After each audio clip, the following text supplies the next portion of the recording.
Hello, hello, hello. Long time no see, I guess, or rather here. How are you? What have you been up to like the last 2 years? I hope you're doing great and I hope you had a good start to the new year. Yeah, this video is a follow-up to my latest video. I recently uploaded a vlog about my solo trip to Berlin. And in this video, I write the trip down on my pages in my travel journal and decorate it. So get comfortable and join me on this little creative journey. I have been to Berlin before, but this is the first time alone and as an adult. I remember Berlin used to have a certain feeling to it, and as soon as I stepped out of the train, that feeling got me right back. Maybe it's just that big city and small town girl feeling. Also, traveling solo often means connecting with your surroundings in a different way. Have you been to Berlin before? And if so, do you have any recommendations? Feel free to share them down in the comments. Maybe you have a little secret favorite place, or maybe you have a feeling about a certain, I don't know, food or smell? Yeah, I would like to know. I visited Berlin April last year. I had 4 full days to explore the city, and we're going to make 5 journal spreads in total about those 4 days. I'm a rather slow writer, so this footage is sped up and cut down so you don't have to witness hours of me overthinking every letter I put down to paper. Do you have a travel journal or do you like memory keeping in general? My favorite way of travel journaling is to collect all possible little keepsakes like tickets and brochures and whatnot. As I'm more of a visual person, I often make collages, decorate with cute stickers, or draw something like the Burden beer you saw me just drawing in the first spread. For me, this is actually a lot of writing I'm doing here. Yeah, I don't know. Writing is not something that comes easy to me. How is that with you? I feel like most people in the journaling community prefer writing. Correct me if I'm wrong. If I write, though, I like to use different colored gel pens, which I'm also using here, and to add some pop to the pages, but that weirdly only counts to my fun pages, as I call them, like um, my creative journal or a travel journal. In my planner, this kind of distracts me, and I just use one color in there. In the spread you see me making here, I glue down a stamp from the Hackische Höfe.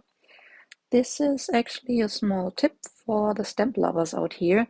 There is a Moleskine, I don't know how to pronounce that, Moleskine shop, and they have 2 stamps, one with their logo and one with that beautiful building on it.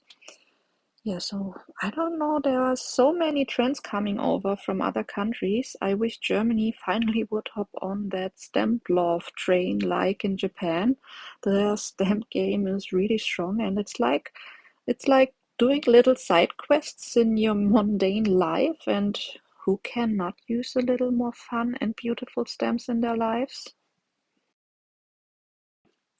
Another recommendation I want to tell you is referring to the spread.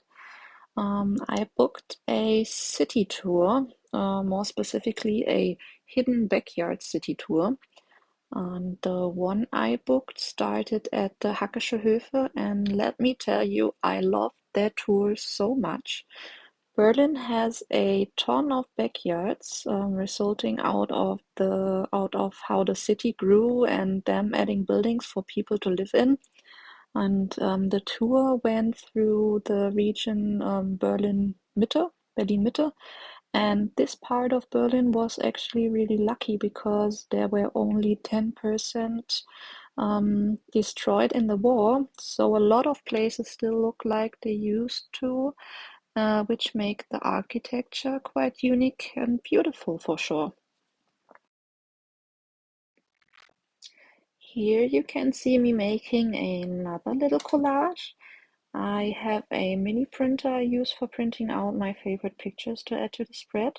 I also add a picture from a photo booth I took with friends. I learned those are quite nostalgic and typical thing to Berlin. And I totally agree, the photos do feel nostalgic and making them is really fun too. On my last day in Berlin, I went to the Siegessäule. You can see me gluing down the entry ticket for that down here. And I walked up there. The Siegessäule has 285 stairs, and I walked all the way up. The view is amazing. The view is really amazing. You can look right at the Brandenburger Tor. I inserted some clips from that in my travel vlog if you want to see. Also, I think it's funny to watch the streets from high above. Everything looks miniature and the flow of traffic looks quite cool from a top view, I think. At this point, I try to cover up a mistake I made, or not really a mistake, but I wrote something and I did not like how it looked. So I reconstructed the whole collage thing and tried to fit it so it sticks on top of the writing so it would not be seen anymore.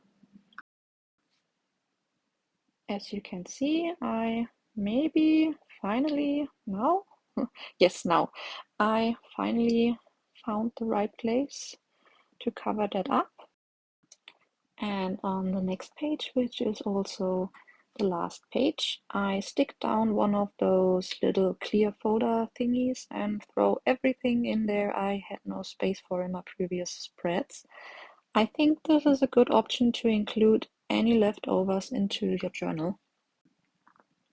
I guess that's it for my travel journal with me through Berlin. I really hope you enjoyed getting a peek into my process. I think traveling and journaling are such great ways to capture memories. Yeah, and now I leave you here with a flip through of all the spreads we just made. Thank you for joining me today. See you in the next one. Bye!